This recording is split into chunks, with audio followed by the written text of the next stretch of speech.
Good morning. Before we begin today, I want to acknowledge that UIC resides on the traditional territories of the three Forest peoples, Ojibwe, Odawa, and Potawatomi.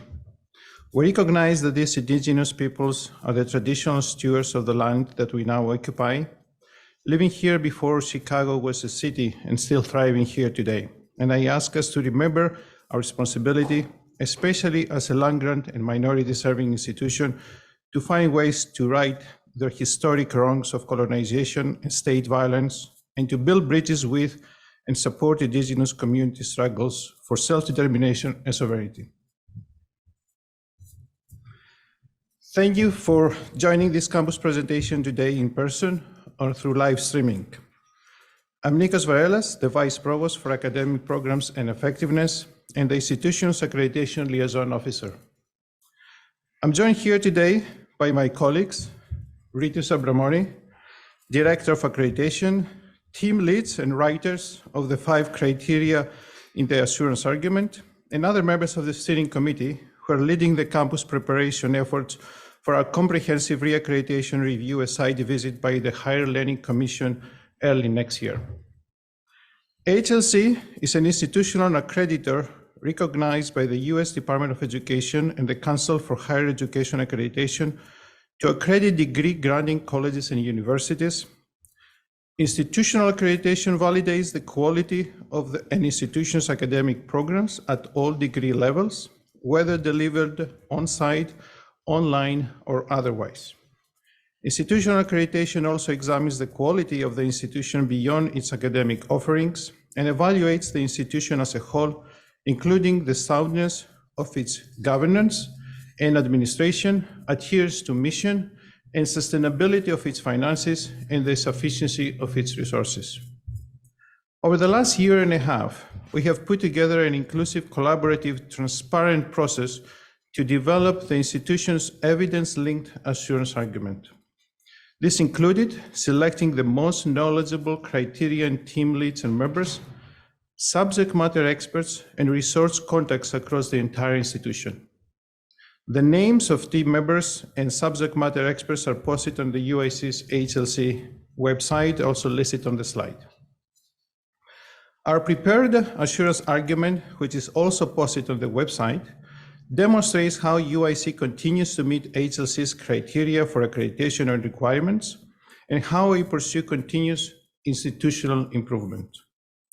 Our plan is to submit the assurance argument to HLC in addition to multi-campus reports and federal compliance filing by mid-January in advance of the site visit on March 11 and 12. The panelists at today's presentation represent all 5 criteria teams.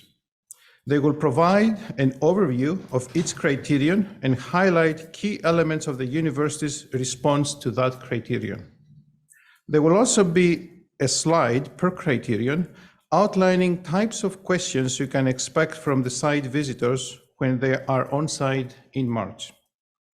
This presentation is specifically designed to increase awareness and inform the campus community on what is included in our assurance argument. The PowerPoint slides are intentionally loaded with content and will be posted on the website for the campus community to review later.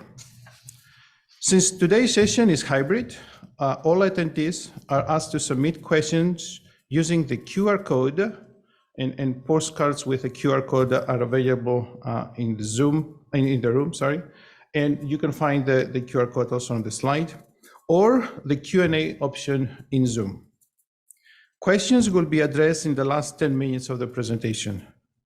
Frequently asked questions that we may not be able to address today will be posted on the website in the form of questions and answers, so they can be reviewed later.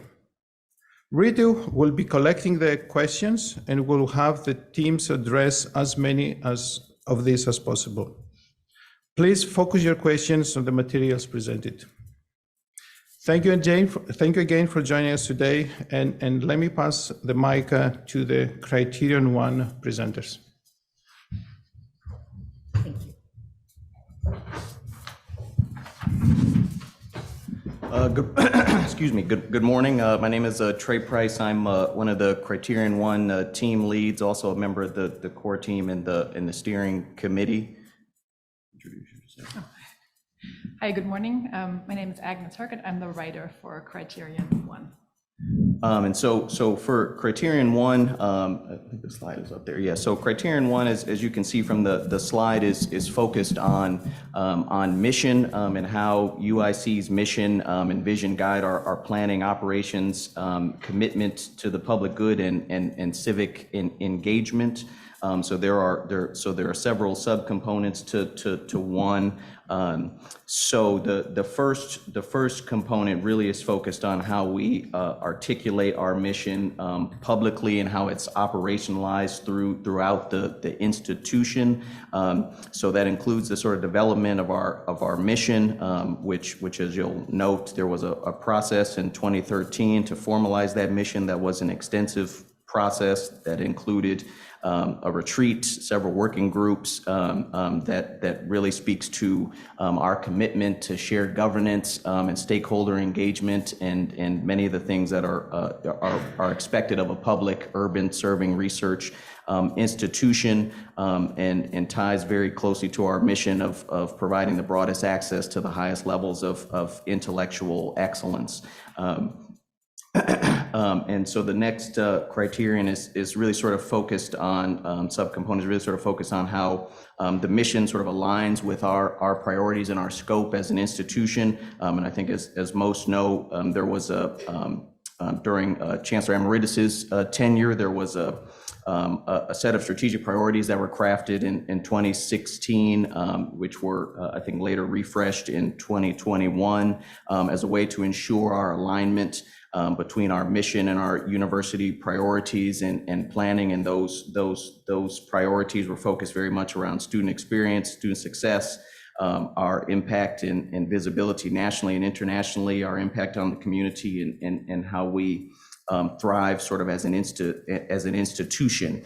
So obviously with our new chancellor coming on board, she has articulated a new set recently of values and priorities that I think reinforce and continue to support those priorities focused on student success, building our research infrastructure, our engagement with the community, as well as with businesses and nonprofits.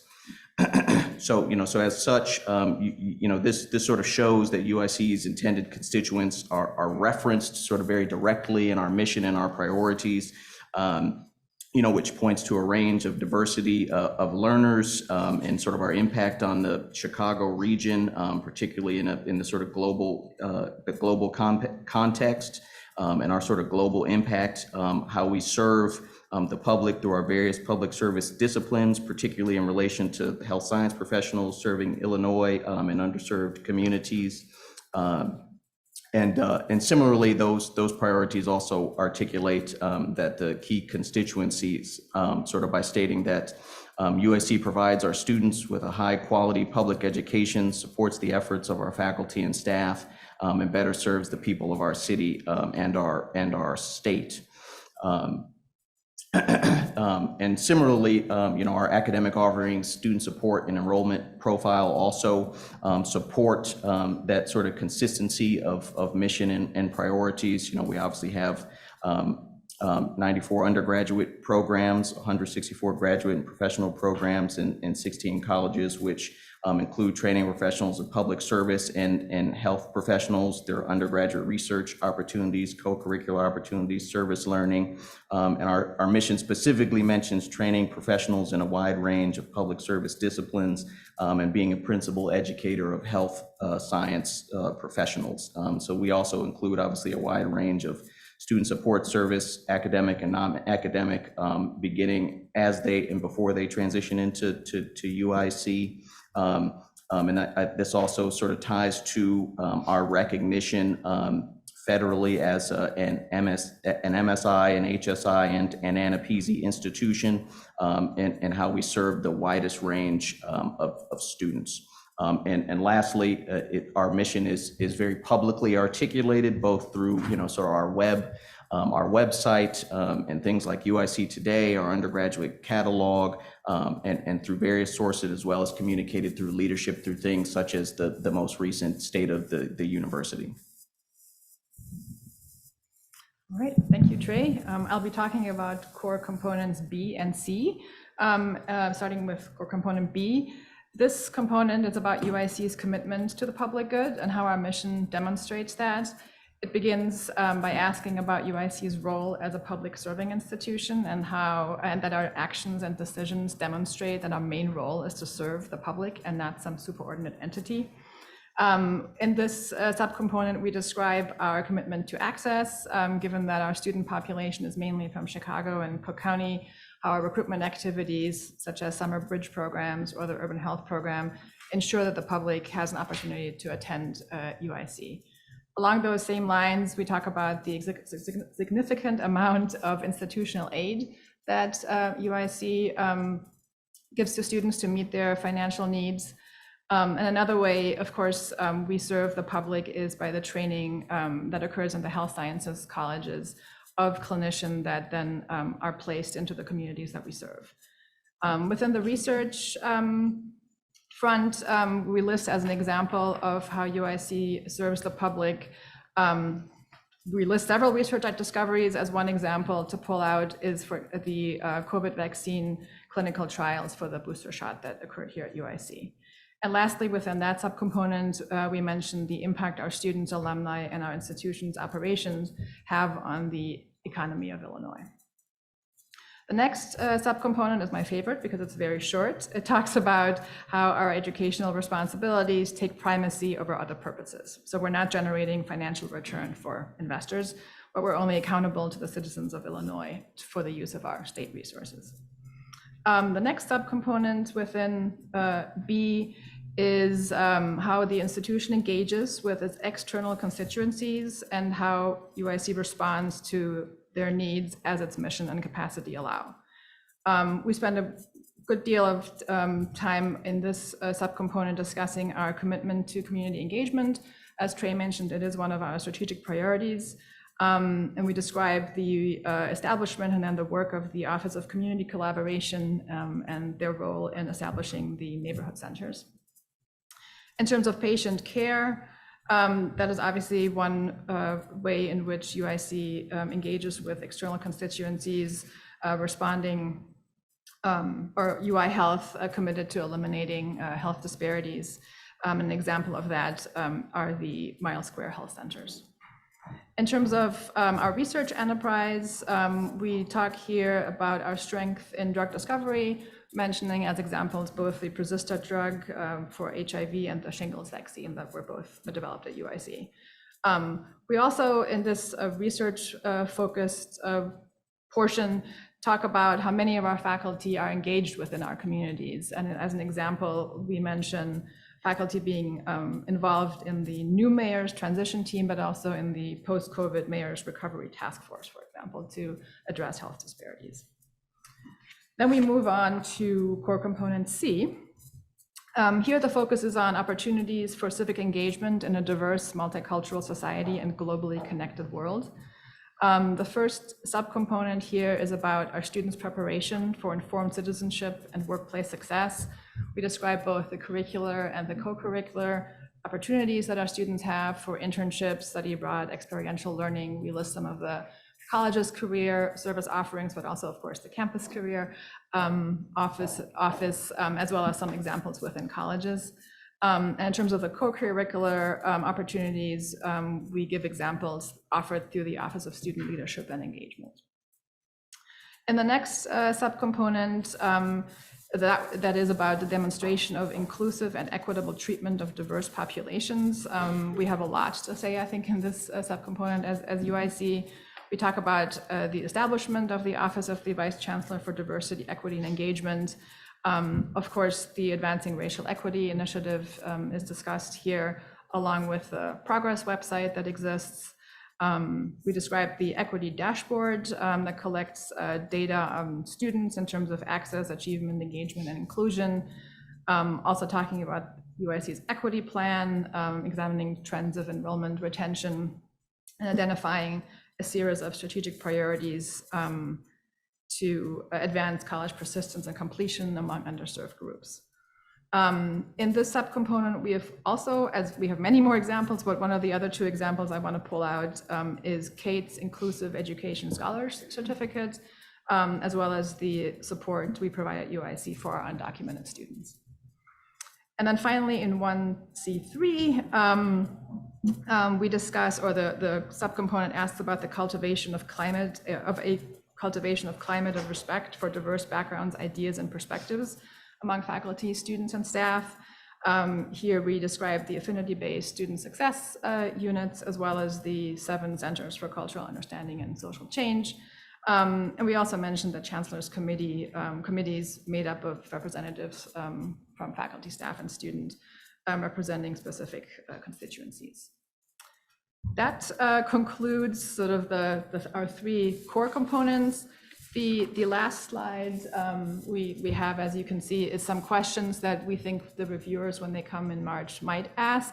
We're not going to go through those, but we collected them sort of to help the campus overall be ready for the visit in March. There's one question I think I just want to kind of highlight, since it's a good opportunity for us to reflect on a little bit, is the question about how familiar our students, faculty, and staff are with our UIC mission and how our institution's priorities are aligned with it.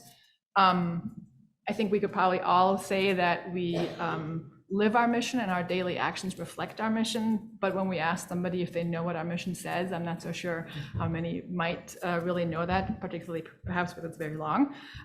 So it's great, and Trey already alluded to that, how Chancellor Miranda really brings to the front, brings front and center in her written and also in her presentation, written remarks and presentations, the core phrases of our mission again and again, so that the broadest access to the highest levels of excellence in terms of education, research, and clinical care. So with that, I'll turn it over to Patty for Criterion 2.